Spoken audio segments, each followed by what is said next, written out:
Эртнээс бэлгийн тоолол ашиглаж ирсэн Азийн орнууд цагаан сарыг өрн хавартай инх цолгон нас нэмж сар шинээр аз жаргал сайн сайхныг өрн дуудна хэмээн өөр өөрийн ёс заншлаар өргөн дэлгэр тэмдэглэдэг уламжлалтай.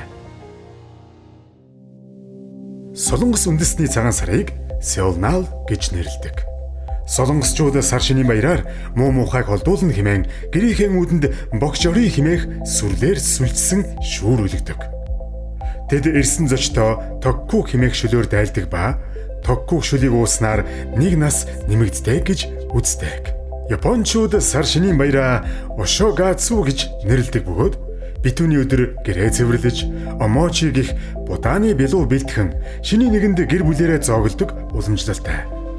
Омочиг идсэн хүн бурхны буян ишгийг хүртсэнд тооцогддог. Сар шинийн өдрүүдээр үүдэндээ саке тавьж авсан хүндээ аз жаргал бэлэгддэг ажээ. Вьетнамын цагаан сар буюу Тет баяраар гэр эзэн эхнэр хүүхдүүдтэй аз жаргал, баяр жаргал гэсэн утгатай биерийн уран бичлэг бэлгэлдэг бөгөөд улирч буй жилийн муу мухайг хөөн гэрээ цэвэрлэж тоорын цэцэг, цахирмаа зэргээр чимгэлдэг байна. Хятад улс сар шинийн баяраа Чүнзье гэж нэрлэдэг. Гэрээ аз жаргал, баялаг, урт удаан амьдрал зэрэг бэлэгдэлтэй үгсийг бичсэн улаангийн цаасан хайжилбараар чимдэг.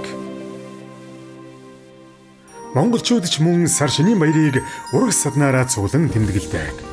Харин бусад орнуудаас ахмад наснаа хүндэтгэн тохоо өргөн золгож, сайнны өрөөлөөр мэд мэдэлцэн, зассан идэ, дээл хувцаараа цагаан, цайлган, элбэг, дэлбэг гэгээн бүхнийг бэлэгддгээрээ ялгаатай. Чингис хаан 1206 онд Их Монгол улсыг байгуулад цагаан сарыг хаврын тэргүүн сард мал төллөж, идэ цагаа, өвс ногоо дэлгэрч байх үеэр тэмдэглүүл зохилтой хэмээн зарлиг буулгаснаас хойш бид өнөө хүртэл цагаан сарыг ёсчлон тэмдэглэсээр ирсэн билээ.